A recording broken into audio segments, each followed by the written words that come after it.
Jai Hind, welcome to Dev Talks. I have a very interesting panel today to discuss the global shift or the shift of focus towards the eastern part of the world where the security seems to be a big challenge. To begin with, I have Professor Shen from the Department of Strategic Studies, War College, National Defense University of Taiwan. I have got Lieutenant General Ravi Shankar, a retired uh, Director General of the Artillery, a strategic thinker and a writer, Namrata Hasija, who comes to us from the Center of China Analysis and Strategy. Thank you so much, all of you, for joining me for this, I think, very interesting discussion to look at the shift towards the East.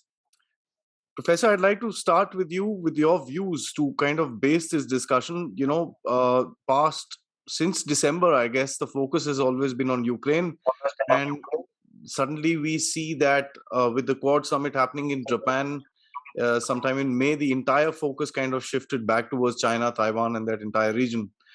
That one, and secondly, looking at what has been happening in Ukraine and the kind of support internationally it has got, what is Taiwan's view of the support it can get during a time of crisis, sir? Okay. According to Taiwanese social reaction and some comment from the expert, right now we can see that in our TV show, we still have many experts talking about the Ukraine war. I think the Taiwan's view on the Ukraine war as follows. First point one is the peace promise of the territorial country region are not credible, especially under the support of nationalism and the peaceful reunification. Recently, we can see that Xi Jinping visit Hong Kong, also talking about one state, two system, and talking to Taiwan peaceful reunification. It's just a creating condition for Taiwan surrender. Point two, the first stage of the war in Ukraine proved that the importance of the guerrilla warfare or city guerrilla warfare and the mobilization of the people. In past 2 years, Taiwan has been carrying out mobilization reform, and now it will be more active right now. And point three, we can see the importance of the military and civilian integration and the government's continuous planning. We can also mention the continuity of the government. If we want to fight for a long time, it's very important to maintain the normal operation of the government, of course, including military and civilian department. Point four is we can see this work can to improve that psychological warfare and the cognitive warfare capability is very important. It's also necessary to strengthen the country resilience to face the China United Front work and the importance of strategic communication with the international community.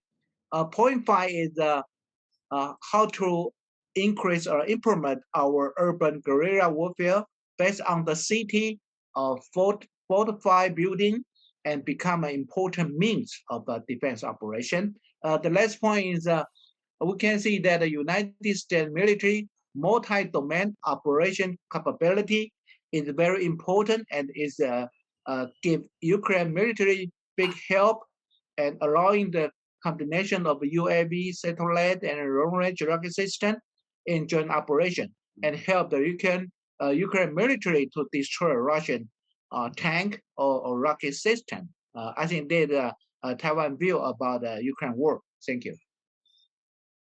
General sir, over to you, sir. Thanks a lot. Good afternoon to all the panelists. At the outset, I would like to convey on behalf of all of us and the channel sincere condolences on the passing away of Prime Minister Shinzo Abe, who was an extremely good friend to India and to a large part of people, democratic people, minded people in this world. And probably to a large extent, we are speaking because of the initiatives he took long back. Right? Otherwise, the chances of Taiwan and Indian thinking speaking from the same platform might not have been possible. Now, having said that, I think Professor Shen has made some very important points. And the most important thing which comes out of what he has spoken, if I go back to what we discussed last time, the difference is there's a resolve. There's a resolve today within Taiwan, from what he says, that they're going to fight it out. I'm very clear. If a nation believes that it has to fight, it will fight. If the people believe that they have to stand up on their own and they have to fight, they'll fight. That's the first thing. The second thing is, I think Ukraine has given very great lessons to Taiwan, in the sense it has made belief come into the people of Taiwan. And as I understand, the younger people in Taiwan definitely don't want to be part of China. Right? And if you see what's happening in Hong Kong, and the future of Taiwan, if reunified, will be like Hong Kong today, which I don't think I don't think Taiwanese would like it at all. Right? That's my this thing, and I think this reorientation to fight, a guerrilla kind of a war, and the thinking will take them far. But if I have something to tell, and Professor, you can carry it to everyone, those who matter, I think there's a necessity for Taiwan to apply the hybrid principle fully. The hybrid way of war, exactly what China does, is something which we should do. You should absolutely follow the gray zone way of fighting this whole battle. Information, propaganda, and psychological warfare is going to be a key element of this war. As much as China has been, threatening everyone and saying that, look, we're going to run over you, yeah, all that, I think Taiwan needs to mount an information campaign to tell China what will happen to them in case they set foot on the wrong side of the Taiwan Strait. Okay, if that is gone across, and this, if it goes across through local channels into the armed forces, then the morale will start sapping. We must remember that the Chinese armed forces are not that well experienced, and they're going to carry out the most complicated operation since the last World War, since the last century, which has never been done hitherto. Amphibious landing of this style. And there's no other way Taiwan can get reunited with China unless it's a full-scale invasion. So how this invasion is going to be upset, and the casualties it is going to cause to China, and the loss which it is going to cause to China, and the likelihood that the Chinese Communist Party will fail and lose power,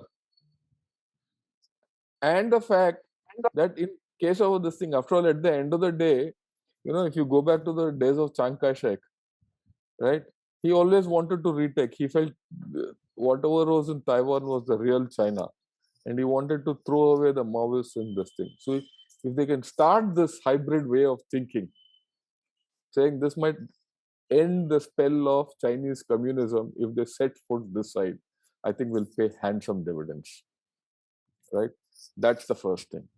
The second thing is, while it is very good to say that they should fight on a guerrilla warfare, I think the more important thing is to fight this battle in the water before it comes to the sea, before it comes to Taiwan.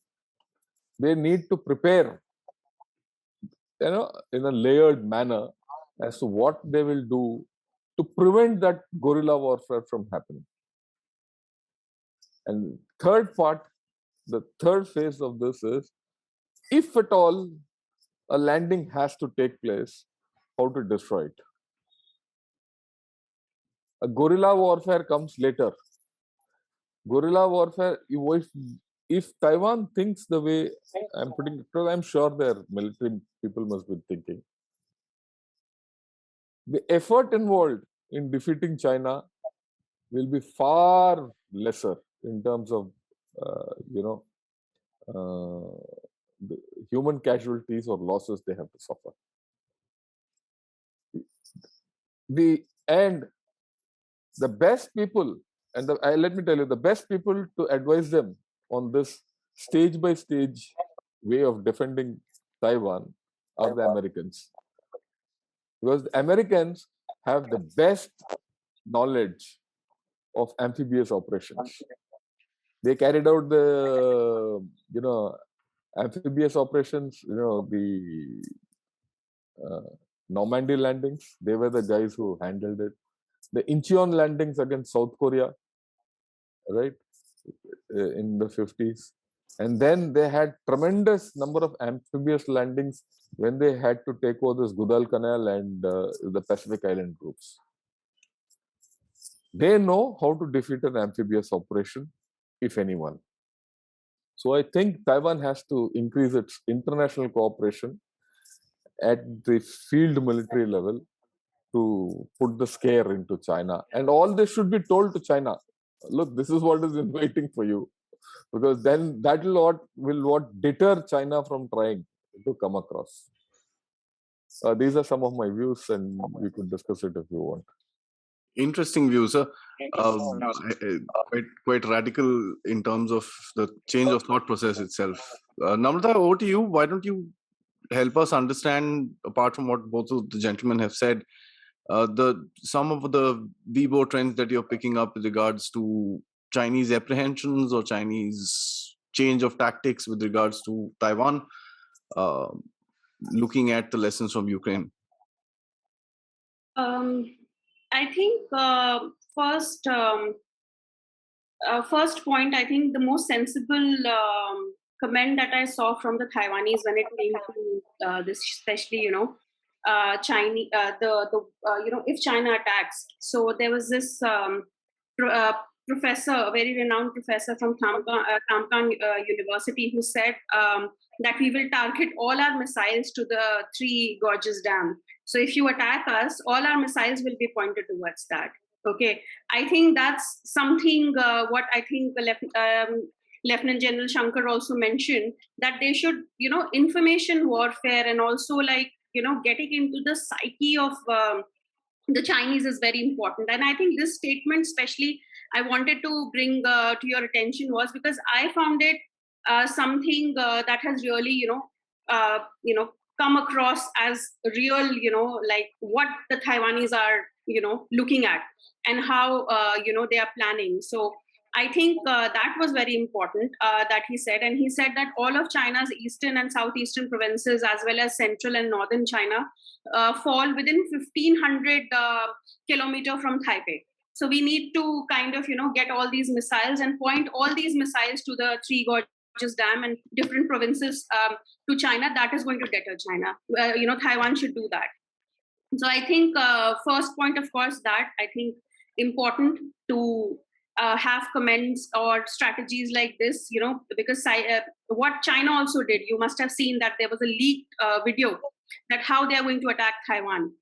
We don't know whether it's authentic or it's not authentic, but at least, I think Shankar sir said that information warfare and getting into the psyche is very important. So this also the Chinese have started doing it. So I think Taiwan should kind of also, retaliate to that, because this video that was leaked was a very extensive 1 hour long video, which had a proper, how they're going to mobilize, Guangdong is going to play the most important role there. And so I think that was either leaked on purpose, even if it's fake, that, they're discussing all this. I think the important part was that they got it out to, tell people that if they're going to attack, this is how they have already planned it.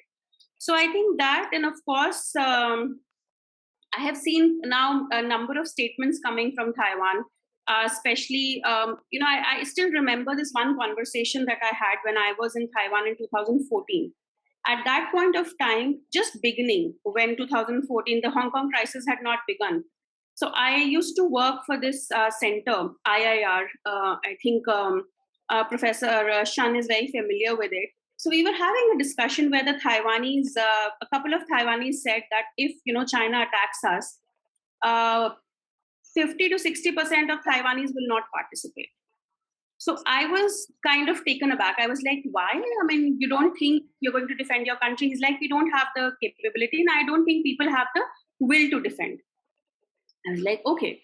But sudden change within that year after the Hong Kong crisis, I saw a change, especially in the youth, definitely in the youth, but also like an overall change after the Hong Kong crisis. Because usually, my professors in Taiwan would stay away from saying anything related to politics. But I still remember one of my professors, she came up to me and I was just asking her, are you like, what are your thoughts about Hong Kong and one country, two systems? She's like, we know we are going to fall the same way as Hong Kong. We will not, buy this line of China, one country, two systems. We are going to vote for a change this time. We don't want a reunification with China. Within a year, I saw that change. And I think Professor Shen has now mentioned that we have also seen many reports coming in. The voting has been done, like a consensus has been taken from many people. And more than 70% of the people are saying that if China attacks, we are going to fight. I think that is a big change. And when it comes to Ukraine, yes, I think Taiwan has also got the kind of attention it wanted after Ukraine, because there were plenty of articles that were coming in that the same thing might happen, to Taiwan, what has happened to Ukraine.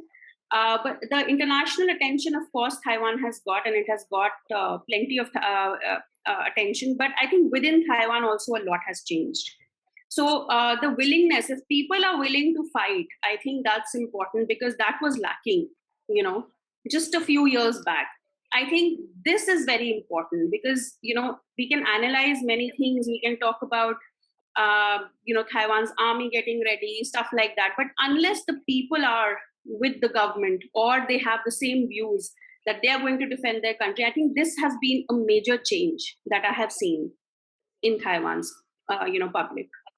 Interesting. I think all three have given very, very different views, and that kind of gives a very holistic picture. Professor, coming back to you, sir, we spoke about urban warfare to a certain extent, and I think that we've covered up. But I'd like to actually ask you, what's Taiwan's opinion on the economic crisis which is happening in China, which is also coupled with a little bit of political shift, if I may call that, and the political tug of war apparently on within the CCP.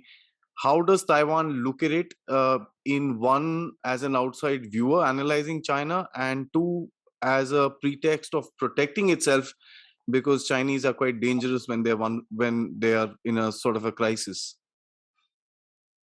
Okay. According to some media report from overseas or even from Hong Kong, we can see that China is facing an economic and social crisis. But because but I think maybe crisis, but China or CCP will collapse? I don't think so. But because Xi Jinping right now is concerned about the power distribution of a 20-party Congress, even have some economic or social trouble, but he cannot recognize that it belongs to his fault. And China's economy has been affected by the pandemic control and increases some regulation to the private enterprise, and resulting in crisis, including the increase.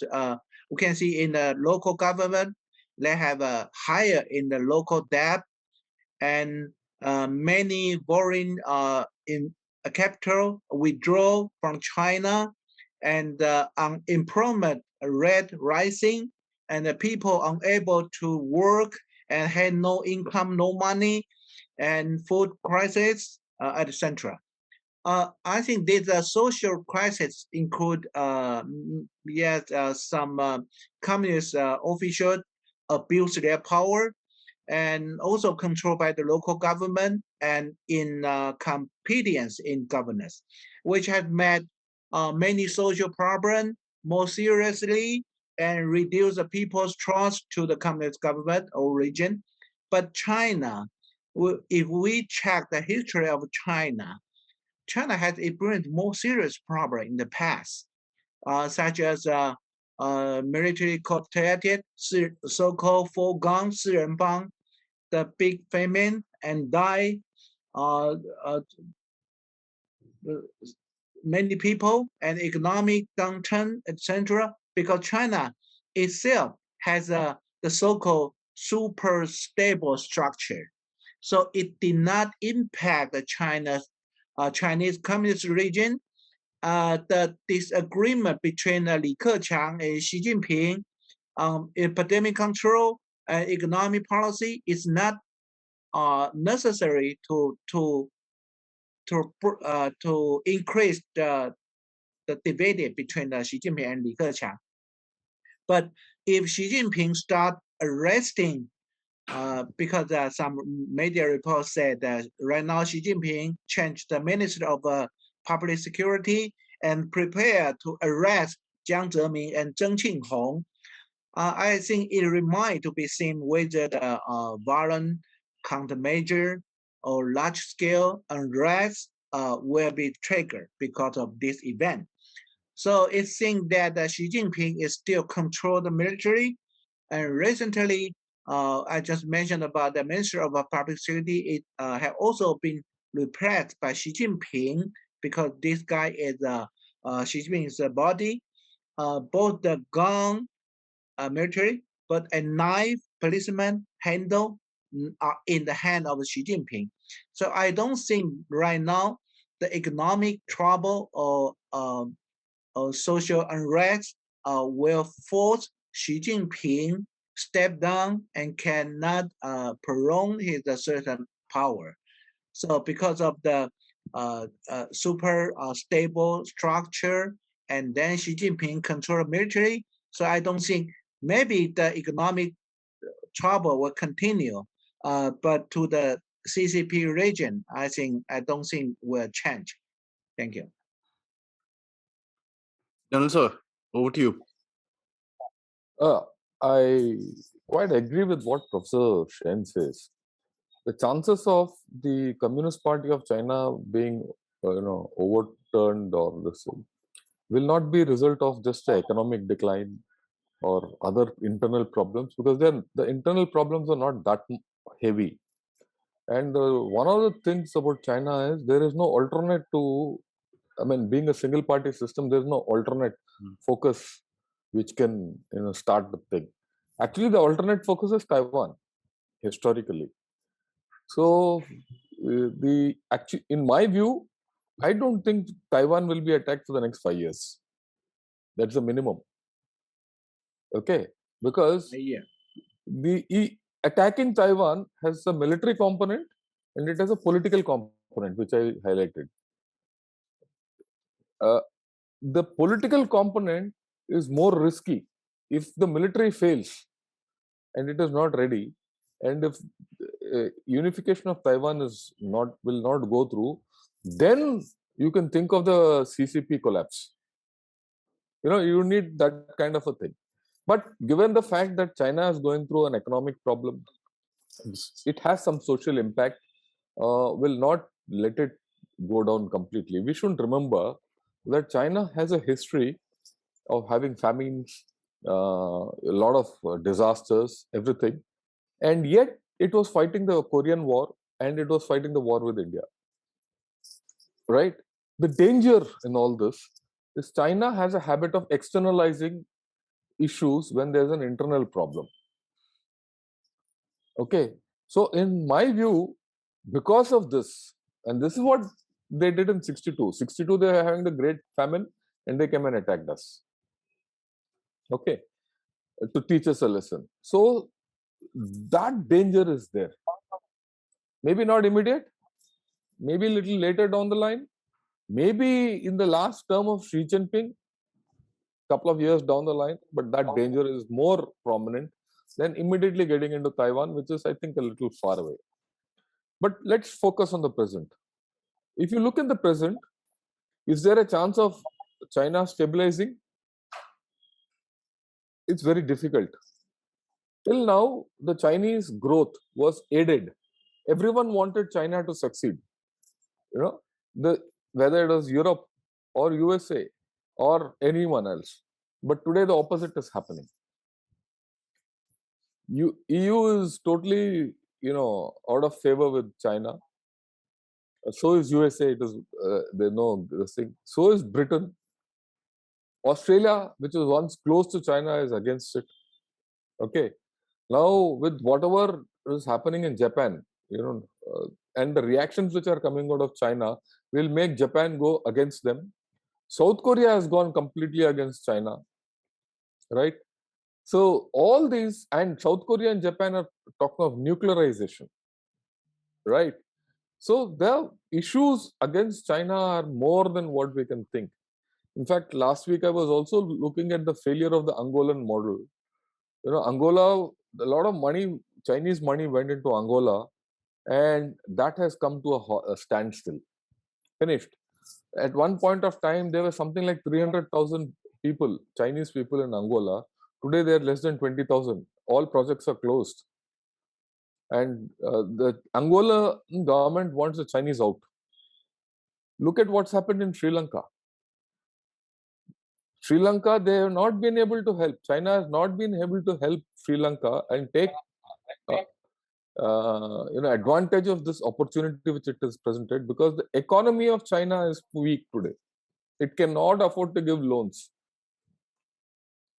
It has not been able to get into Afghanistan. Everyone thought when Afghanistan fell, when Americans went out of Afghanistan, everyone thought that the Chinese will go, dig up half of Afghanistan, get copper out from there and make trillions, and Afghanistan will become a client state of China. All this, the pie in the sky, as they say, was built.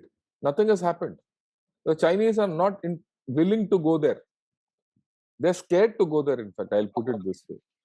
So if you see the external environment which China has created for itself, from an era of aided growth, it has entered an era of opposed growth. And this will not go away. And then the internal problems of China, whether it is food security, which it doesn't have, energy security, it doesn't have, right? Plus the productivity is gone, labor participation is down in China, right? Aging is catching up. I mean, it's caught up. It's only that, whether you recognize it or not, right? So all these things put together, I think China's economy is not in a great condition. If China's economy is not in a great condition, the social contract between the Communist Party of China and the people is at risk. The first priority of Xi Jinping or whoever is to head China will be how to get that equation right. So, to that extent, my view is that China will internalize for the next 2-3 years. If it in this next 2-3 years, it doesn't stabilize and things don't start looking up, that's when China will start becoming really troublesome. That's my take. Namrata, over to you. Take that forward. Can't hear you. You are I agree muted. with, I think, both the speakers, and especially, I think, Lieutenant General Shankar has this point that he has said about externalizing the problems. That I definitely agree with. So when we talk about the 20th Party Congress, definitely Xi Jinping is coming back. Even though they have economic problems, they have internal problems, there's a lot of pressure on Xi Jinping. And we also have to understand the basic nature of CCP. All the presidents, they have always this power grab is not new in China. Be it Chiang Zemin, be it Deng Xiaoping, be it of course Mao, we all know, be it Hu Jintao. Even Chiang Zemin didn't leave the post of the chairperson of CMC even 2 years after Hu Jintao took over. So this power grab is nothing new when it comes to China, right? And yes, the economy is in a bad shape. Xi Jinping definitely is feeling the pressure, but he's coming back when it comes to the 20th Party Congress.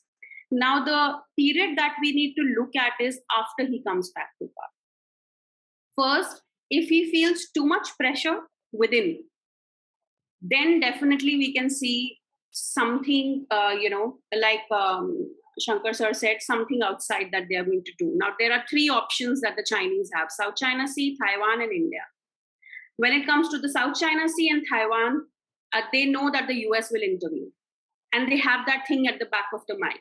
And I think that is maybe that is the big thing to watch for, because the Chinese definitely are looking at this point that if the US intervenes, that is the day they realize the US will not intervene in the South China Sea or Taiwan, they will launch the attack the next day, right? But when it comes to India, they know that we don't have that kind of support from the US. And they've already launched an offensive against India. We have to realize that. So these three, places that we'll see probably after Xi Jinping comes in, if he keeps on facing this problem, internal issues, then definitely he will. We can see China doing something to these three regions. Yeah, I think as for me, India would definitely be. We have already faced it. The thing that the Chinese probably don't realize that they have lost the element of surprise. Because with India also, if it happens, it's going to be long and bloody. I think they have realized that. It's been, it's been almost 2 years, 2.5 years. Galwan Valley anniversary was just on 15 June. We've held our ground. So I think, yes, when it comes to like whatever we are discussing, I think when it boils down to the thing that if the pressure keeps on mounting on Xi Jinping, that is only after the 20th Party Congress. He will not do anything before the 20th Party Congress. He just, for the Chinese, the 20th Party Congress is extremely important. He wants to, of course, and he will come back to power. So, I think for the next 3-4 years after he comes back to power, it's the time that we need to watch out for. If the pressure keeps mounting on him. Indeed. Professor, I'd like to kind of take some closing comments from all of you, but I'd like to start with you first before we close this wonderful discussion. There's a interesting angle that has recently been brought out by a lot of strategic watchers in the West is of the Russia-China angle, which is prominently coming out. There was a bit of an exercise that took place during the Quad Summit in Japan. And we also know that there was a certain Russian warship that was spotted very close to Taiwanese waters as well recently, which was being chased by, there's a debate about it, even rife till now, by a Chinese frigate as well. This was also taken up by Mike Pompeo during his speech in the Hudson Institute, where he focused on Ukraine to begin with. And by the end of it, one got the sense that he basically clubbed the Western response to either Russia or China as a single entity from now on. That's my reading of it. How do you look at this entire thing, and your closing comments for this discussion, sir? Okay. Recently, we can see that Chinese Navy and Russian Navy frequently conduct training and exercise near Japan and in the water of the Eastern Pacific, West Pacific Ocean, echoing the Xi Jinping's instruction to that is the military is to fight where the battle is and train there. The demonstration of military capability by the Chinese and Russian Navy, in my point of view, has following several implications. First one is these two countries, or maybe China, try to countering the freedom of navigation action of the United States and its ally country, especially Japan. It means that China and Russia also have the right to sail the high sea. We can see that Russian Navy ship across the strait between the Japan islands. There's a very this example. And second one is this action is in response to the United States and Japan military cooperation statement. And China and Russia have increased pressure on the U.S. and Japan. Point three is they try to intensify training to familiars that for the PRA with the international uh, uh, navigation lane where conflict may occur. But in fact, it can be seen for Russia dispatch. Russia sends a small warship to participate in the joint training and navigation that the two countries are trying to create the impression of strategic allies of the United States. And in fact, from the Ukraine war, it can be found that Russia has asked China for assistance, but China still does not dare to openly provide assistance. And the joint patrol, even ship or even the bomber, is still focused on the gray zone operation. So it's, in my point of view, it's not really about that these two countries want to provoking the war, want to weaken the conflict in the Indo-Pacific region. I think it belongs to a gray zone operation, and maybe the deterrence. I try to intensify that strategic partnership relation between the Russia and China, but not mean that these two countries is right now is ally country. Thank you. General Shankar, sir. Yeah, this entire business of the Russian warships coming into this area, it's a double-edged sword. Right? It has many implications. Of course, it does signify prima facie there a lot of China-Russia cooperation on the cards. But the cost of cooperation on this issue at this point of time for China might be a little too high. That's why Chinese reaction, if you see, has been a little muted on this entire affair, right? Because then they will be denied certain technologies, they will be denied some markets, which the EU will not take kindly to, especially the EU. Of course, USA is also there, and which will also inhibit a lot of the relationship between China and USA is far deeper than the one between the West and Russia. So sanctions on China will have a great economic impact, far more economic impact on China, which is already on a problem as far as its economics go. So one has to see it, where it goes. I'll be very, at this point of time, I will not say that it is overt cooperation or covert cooperation, because at the end of the day, like what the professor said, they're into some kind of a partnership. But is the China-Russia equation an alliance? No. Is it a military alliance? No. It's not an economic alliance. For all you know, Russian warship appearing in this area might be forcing Chinese hand to give it assistance and tell them, please go from here. Okay. So there are too many angles in this. So at this point of time, we'll have to see how it plays out. Interesting. Namrata, over to you.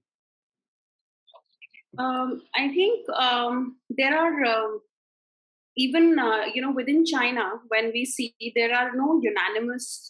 It's not a unanimous voice when it comes to Russian invasion of Ukraine, or when it comes to, of course, China. When it comes to the party, the CCP is thus far, I think, holding firm on its support to Russia. Chinese official media is especially censoring social media. If anyone in China is using the word invasion or war, they quickly remove those articles. And we can see heavy criticism in the Chinese social media when it comes to Ukraine. Then even when Xi Jinping spoke to US President Biden on March, that also showed no change in China's position. So the leadership is, of course, firmly supporting Russia. But we see that a lot of academicians, and there was this letter where 5 Chinese professors of prestigious Chinese universities, they posted. The letter was posted on Chinese social media, but of course it was deleted later by the censorship, where they said that an open letter where they said that China should stay away from especially partnering with Russia when it comes to their invasion of Ukraine, because they will attract heavy sanctions. Now, the Chinese officials are, of course, very careful that they do not attract any sanctions. They are mindful of, the US that ways. But the support within the leadership is very strong for Russia right now. But you also have to, and then the second part on the social media is where, the people are saying that let's get together with Russia right now. Let's sort out the US and the West first. Then we'll sort out Russia. You also have to remember the relationship China-Russia relationship has not been very rosy over the years. They have faced their ups and downs, even during the Mao era, even now.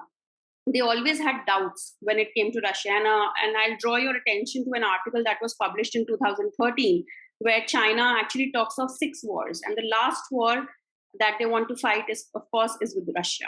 So they have their own, there are layers. There is no unanimity when it comes to, this friendship that we see between China and Russia. But the leadership right now is very firm. Xi Jinping is watching the developments very closely. So for now, they are together, but we should not we should not really just say that they are, China and Russia are very good friends and they are supporting each other. There are various layers within China that are not supporting this invasion. And why they are not doing it? Because they understand that ultimately if the sanctions hit them, they're going to hit them real hard. And then a lot of Chinese party cadres have their money in the US. Their children are studying in the US. All that is going to be affected. That's very important. So whenever we talk about the China-Russia friendship, we have to take in many points. I mean, that definitely will play in the future. For now, yes, we are seeing that that support is there, but also China has not openly supported when it comes to supplying arms and armaments and stuff like that. They will not do that because they know the sanctions will hit them. So when it comes to China-Russia friendship, we should analyze it properly, and rather than just saying that they are strong friends and nothing is going to happen, because they have a history between themselves. So I think that's what I would like to. Indeed, and additionally, I don't think either China or Russia would want to be a second fiddle to the other. That's a power play that will, I think, play out at the highest level amongst Xi Jinping and President Putin. On that note, thank you so much, Professor, for taking the time out. Taiwan is going to be in focus, as we've kind of analyzed within this talk, for the next some time, and it's indeed an interesting geopolitical scenario where the entire focus is now again going to shift towards the east, as it was for some time. I think we took a break for about 3 to 4 months. General Shankar, for taking the time out and sharing your views. Namrata, for organizing this entire thing and connecting us with Professor Shen. As I say in the previous ones as well, I hope to do more and more of these so that we know that there is a free trade agreement of sorts being signed up between India and Taiwan, and the trade between both the countries have reached $7 billion as per 21 end. And I hope formal relations and informal relations like this can go forward, and we can learn from each other's and experiences and thoughts. Till next time, thank you so much. Thank you. Thank you. Yeah, thank you.